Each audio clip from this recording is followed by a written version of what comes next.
Meus amigos, estamos aqui com a Kátia Borges, secretária. Eu vou fazer algumas perguntas a ela. Como proteger as crianças de conteúdos impróprios na internet? E aí? Então, hoje isso é um assunto que está aí em pauta, né? A gente tem visto aí nas redes toda essa questão envolvendo as crianças. Inclusive na nossa cidade, um número alto de abuso de crianças, né, menores. Aqui em Teresópolis? Aqui em Teresópolis. A gente tem um índice alto de crianças sendo abusadas aí.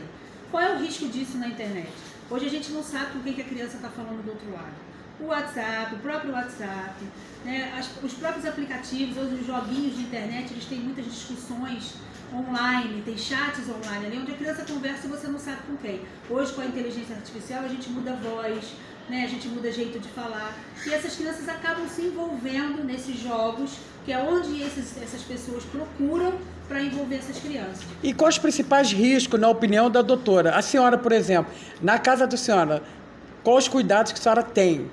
Não, os riscos a gente sabe que são imensos, porque uma criança que conversa com um adulto, esse adulto vai saber seduzi-la enquanto criança, usando a inteligência artificial, essa criança vai ficar seduzida e provavelmente acaba aí acontecendo ou abuso, ou acaba induzindo essa criança a ter um gasto financeiro, ou induz essa criança a uma atitude, aos desafios, como a gente viu aí uma menina de 6 anos morrer, né, vir a óbito por conta de um desafio, e aí a gente já sabe de outras histórias também, que hoje tem vários.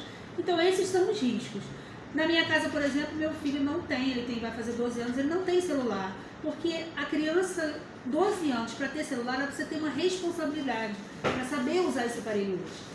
E a gente precisa fiscalizar, e a gente trabalha, a gente não está o tempo inteiro perto. Então como é que a gente fiscaliza? Você precisa ter um controle desses conteúdos que essa criança está usando. Criança precisa ser criança. Criança precisa brincar como criança, criança está perdendo a infância, está amadurecendo muito cedo, e aí a gente vê entrar cedo nas drogas, a gente vê criança muito cedo aí com gestação. Por quê? Porque a criança está deixando de ser criança. E o celular é um grande avanço para isso. A gente sabe que as telas, elas prejudicam muito as nossas crianças. Eles ficam ali com aquele rosto enfiado na tela ali quase que 12 horas. Isso acaba prejudicando todo o raciocínio, toda a fala, né? Aprender a discutir. Hoje a criança não lê mais história, hoje a criança só quer ver as coisas, esses jogos na internet, fica mais agitado, fica mais violento. Então são várias coisas que a gente tem ali dentro de um aparelho que a gente acha que não faz mal nenhum. É necessário para algumas famílias? É necessário. Porque é a forma da gente também se comunicar com esses jovens que às vezes vão sozinhos e voltam sozinhos para casa. Mas a gente precisa ter um controle disso. E o que o pai não pode perder é o controle. Muitas vezes o pai não está nem olhando porque ele passa o dia inteiro também nas telas. Então a gente precisa largar as telas e voltar a olhar para os nossos filhos, a cuidar dos nossos filhos e dar aos nossos filhos a condição de ser criança. Não, inclusive hoje, quando você leva uma criança na pediatria, por exemplo, quando a mãe e o pai estão conversando, a criança já está com o celular dentro Geralmente o pai dá o celular, né? É para a criança ficar quieta. Então, o que eu quero? Meu filho, eu não quero você fazendo bagunça. Meu filho, a gente vai na igreja, eu não quero você fazendo bagunça. A gente dá o celular para ele ficar jogando ou vendo um vídeo quieto, porque a criança fica quieta. Porque aquilo acaba trazendo para a criança uma concentração, uma fixação, e ele fica quieto naquelas cores, ainda mais quando a criança é muito pequena.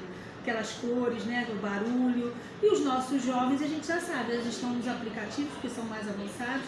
E agora a gente tem que saber que aplicativos são esses que eles estão usando. Agora, num problema desse, virtual, aonde que os pais podem procurar ajuda para poder ajudar seus filhos ou a si mesmo? Quando a gente percebe que a criança está muito fixada ali naquele celular, que aquilo ali ela não pode mais perder aquilo ali, é bom procurar um psicólogo, levar essa criança ao psicólogo para ele começar a desmamar, né? A desviar esse foco dessa criança para isso. E a gente dentro de casa também tirar o foco. Bicicleta, brincar na rua, levar na praça, né? A gente ir pro cinema, coisas que a gente deixou de fazer para ficar preso no celular.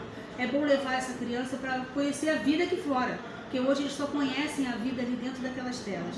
Ali dentro daquela tela ele pode deixar de ser quem ele é para ser aquilo que ele cria. Então ele sai da vida familiar dele para criar um personagem, e isso desvia até conduta. Então a gente precisa tomar muito conta disso. Se tiver nessa situação, é bom procurar um psicólogo, um pediatra dessa criança, contar como é que tá, para que ele ajude esses pais a colocar essa criança de novo no eixo e ela possa ser uma criança feliz. Então, na opinião da senhora, a melhor forma é os pais voltarem a ser pais e a ser mães. pai, não que não estejam sendo, mas a gente também ficou muito grudado ao celular. Né? A gente também passou a resolver todas as nossas coisas pelo celular. A pandemia nos trouxe o celular muito presente, porque era plataforma para estudar, delivery para a gente comprar, né? Era tudo feito online porque a gente não podia andar nas ruas. Então isso ficou muito forte dentro das famílias. E a gente precisa desconstruir isso. Então os pais precisam estar atentos a isso. Não que eles tenham deixado de ser pais, mas a gente precisa voltar a ter esse foco para criar as crianças sendo criança. Criança precisa ser criança precisa brincar, criança precisa crescer, cair com a bicicleta, brincar na praça, criança precisa ser criança. Muito obrigado, doutora, mais uma vez. Muito obrigado e em breve eu volto de novo. Obrigado, hein?